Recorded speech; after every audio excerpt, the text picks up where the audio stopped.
So one of my goals was to try to get it to its natural conclusion the best I could, let them settle it between themselves. I didn't want to get involved at all. Right. And just so you guys know, I told them in the dressing room this, I went over and I explained to them, this is what you can expect and what I expect. And these are the things that are definitely, you can't do. And I told them, do not hit a guy behind the head. Do not hit a guy in the kidney. If they turn their back, stop. I will be yelling, stop. Let me go in and warn them. In any weird positions, I'm going to immediately yell, stop, and let me untangle you guys, and do not hit each other in the back of the head at that time.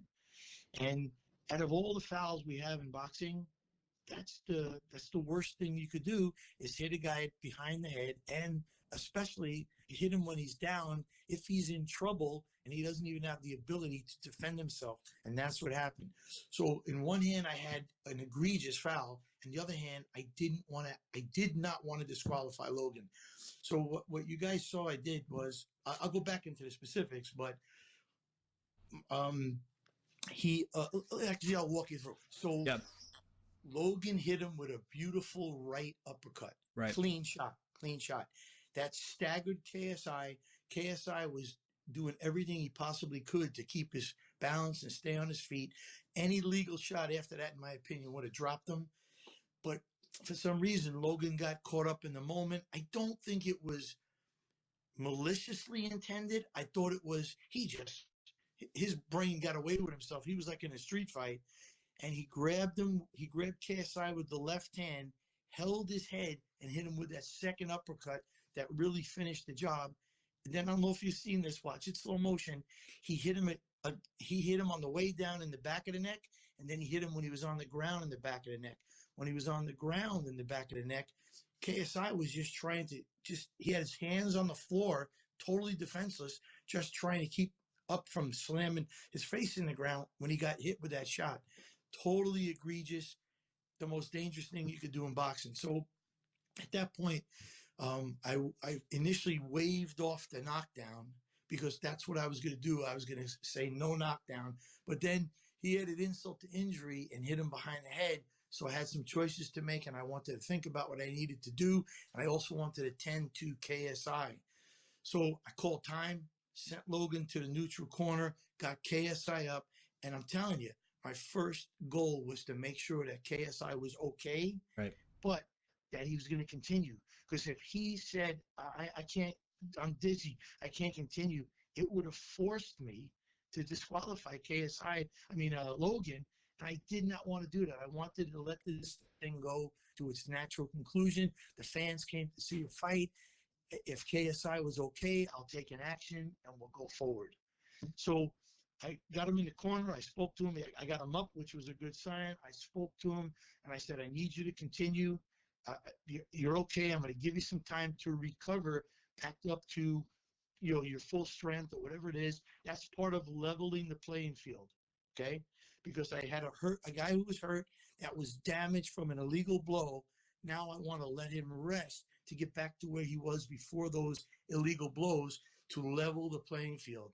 I did that. But I have to tell you, I wish I would have sent you the rules. Oh, I did. I sent you the rule. Anytime there's an illegal blow that causes an injury, I must take points, or worse. So in this case, I was compelled and I was bound to take points. And what I did was, I said, if I take 1 point, it'll be 9-9. It'll be even. That was a goal. But I said, but I don't know if I'm making a strong enough statement. If I don't take any points and just let them recover, people are gonna, my commission's gonna say that was an egregious foul. You didn't represent the commission properly. You're supposed to take points. And I said, you know what? I got 6 rounds. If I wipe this round out by making it even, then whoever wins the 5 rounds, 3 or more of the rounds, will win the fight on the scorecards, and it'll be fair, it'll be even. So I wanted to acknowledge that really hard uppercut that he threw that started this whole process.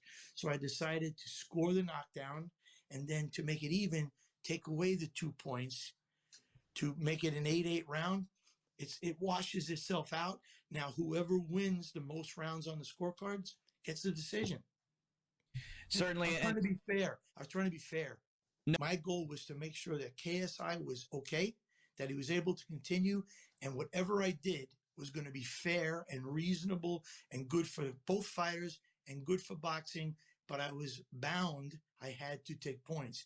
So I tried to make it neutral and offset itself so it was balanced and it wouldn't have, and it didn't make a difference. If I took, if I didn't call it a knockdown and then I took a point, then it would have been a 9-9 round. Same thing. But then I didn't address. The uppercut and the knockdown. Yeah.